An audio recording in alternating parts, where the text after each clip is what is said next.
Shalom Bapak Ibu, kembali saya ingin membagikan renungan firman Tuhan, biar firman Tuhan ini menjadi berkat bagi Bapak Ibu sekalian. Sebelumnya mari kita berdoa.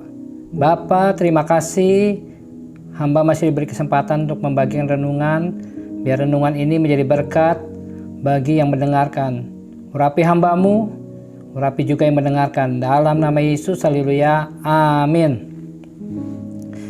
Renungan hari ini saya ambil dari Yohanes pasalnya yang ke-11 ayat 1 sampai dengan 45. Tetapi saya tidak membacakan seluruhnya, tetapi saya akan membacakan beberapa ayat. Nah, kalau kita lihat tentang Lazarus yang mati dan dibangkitkan ini, saya sungguh takjub dengan hal ini. Karena apa? Karena Lazarus itu matinya benar-benar mati, bukan mati suri. Jadi ini mujizat yang luar biasa bagi Lazarus dan keluarganya. Nah, saya ambil dari Yohanes pasal yang ke-11 ayat 6 berkata demikian. Namun setelah didengarnya bahwa Lazarus sakit, didengar Yesus bahwa Lazarus sakit, Yesus sengaja tinggal 2 hari lagi di tempat di mana ia berada. Jadi Yesus itu sengaja. Kenapa Yesus sengaja? Pasti ada sesuatu yang ingin Yesus lakukan. Makanya Yesus sengaja. Sehingga waktu Yesus tiba di tempatnya Lazarus itu sudah mati 4 hari. Ayatnya di Yohanes 11 ayat 39. Yesus berkata, "Angkat batu itu." Marta, saudara orang yang meninggal itu, berkata kepada Yesus, "Tuhan, ia sudah berbau, sebab sudah 4 hari ia mati." Jadi Lazarus itu sudah mati selama 4 hari. Nah, akibat 4 hari mati, sehingga mayat Lazarus itu jadi berbau. Nah, waktu saya selidiki di dalam kedokteran, saya dapatkan begini. Dalam beberapa hari setelah seseorang meninggal, tubuhnya meninggal, tubuhnya itu akan memproduksi zat pengurai alami yang disebut kadaverin serta putresin. Kedua zat pengurai ini menghasilkan bau yang tak sedap yang cukup menyengat. Karena tingginya kadaverin dan enzim yang asam, bakteri pun berkembang biak dengan pesat. Koloni bakteri ini makan dari tubuh orang yang sudah meninggal beberapa hari. Jadi orang yang sudah meninggal 4 hari, bakterinya akan berkembang dengan pesat dan memakan tubuh orang itu. Sehingga tubuhnya lama-lama akan habis dan tinggal tulang doang. Jadi saya bilang bahwa Lazarus yang sudah 4 hari harusnya tubuhnya udah banyak yang dimakan bakteri, tapi kenyataannya Lazarus bisa dibangkitkan. Nah, pertanyaan saya, mengapa Tuhan melakukan mujizat? Apakah Tuhan hanya demonstrasi kuasanya saja? Jika tujuan Tuhan hanya untuk demonstrasi, atraksi pertunjukan debus yang ada di dunia ini mungkin lebih memukau. Lalu apa tujuan Tuhan melakukan mujizat? Apakah sekedar membuat kita yang sakit menjadi sembuh? Yang miskin menjadi kaya? Yang harusnya celaka tapi diluputkan? Yang harusnya punya masalah mendapat pertolongan? Tentu saja tidak hanya itu. Sayangnya, orang Kristen kerap melihat mujizat hanya dari sudut pandang seperti itu saja. Tujuan Tuhan membuat mujizat, tujuan utama Tuhan membuat mujizat sebenarnya ada di Yohanes 11 ayat keempat. Demikian firman Tuhan. Ketika Yesus mendengar kabar itu, ia berkata, penyakit itu tidak akan membawa kematian. Kenyataannya Lazarus mati. Nah, tujuannya ini tetapi akan menyatakan kemuliaan Allah. Jadi tujuan Tuhan membuat mujizat yaitu untuk menyatakan kemuliaan Allah.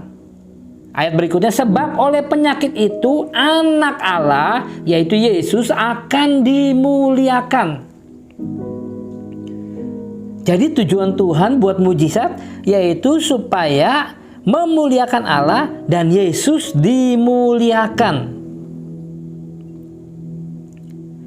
Nah, supaya setiap orang yang mendengar kesaksian kita, waktu kita ada mujizat, waktu kita mengalami mujizat, orang lain mendengar kesaksian kita, mereka menjadi percaya kepada Yesus. Demikian juga waktu Lazarus. Lazarus banyak orang percaya kepadanya. Ayatnya di mana? Ayatnya di Yohanes 11 ayat 45. Berkata gini, banyak di antara orang Yahudi yang datang melawat Maria dan yang menyaksikan sendiri apa yang telah dibuat Yesus, percaya kepadanya, percaya kepada Yesus. Jadi setiap mujizat itu menunjuk kepada supaya Yesus dimuliakan dan Yesus menjadi yang dipercaya. Supaya dunia tahu bahwa Yesus itu berkuasa melakukan mujizat dan Yesus berkuasa melakukan hal-hal yang tidak mungkin, yaitu tubuh Lazarus yang sudah mestinya berbau dan sudah habis dimakan bakteri, tetapi menjadi mungkin dan sehat kembali. Jadi supaya Allah dimuliakan dan nama Yesus dipercaya dan yang kita sembah itu. Pertanyaan saya, mujizat yang kita alami, apakah membuat banyak orang menjadi percaya Yesus? Kalau kita mengalami mujizat, apakah banyak orang menjadi percaya Yesus? Atau mujizat itu hanya untuk kita nikmati dan kita simpan untuk diri kita sendiri saja? Berapa sering saat menceritakan mujizat yang kita alami, kita justru tanpa sadar lebih sering malah menceritakan betapa hebatnya iman kita. Waktu kita melakukan kesaksian, kita mengalami mujizat, kita bersaksi. Berapa sering orang hanya menceritakan bahwa imannya yang luar biasa. Berapa sering orang menceritakan bahwa kerohaniannya yang luar biasa. Betapa sering juga menceritakan bahwa doa-doanya itu yang manjur, yang luar biasa. Sehingga dia mengalami mujizat.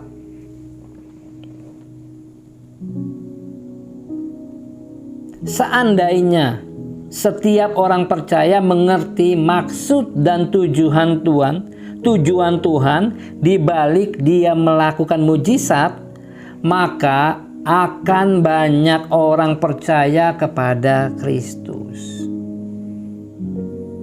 Dan banyak orang juga memuliakan Bapa di surga.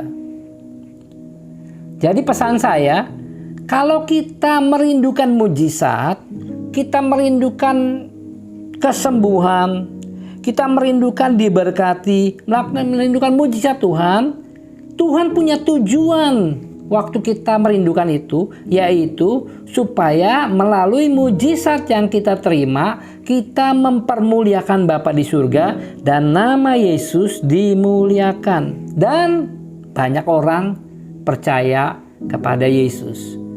Karena Yesus bukan manusia saja, tetapi Yesus adalah Tuhan yang sanggup melakukan mujizat demi mujizat. Apakah kita mengerti alasan Tuhan melakukan mujizat dalam hidup kita?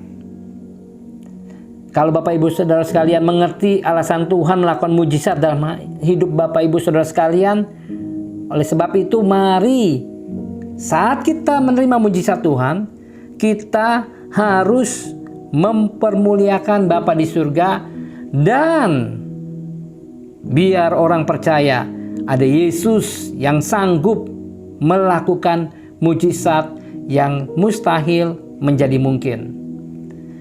Terima kasih renungan hari ini. Biar ini menjadi kekuatan dan menjadi berkat bagi kita semua. Amin. Mari kita berdoa. Bapa, terima kasih hamba-Mu selesai menyampaikan isi hati-Mu. Biar firman ini menjadi kekuatan bagi kami saat kami menerima mujizat. Ajar kami hanya mengagungkan nama Yesus. Kami tidak bisa apa-apa. Hanya Yesus yang dapat melakukan mujizat dalam hidup kami. Supaya nama Bapa kami tinggikan dan agungkan.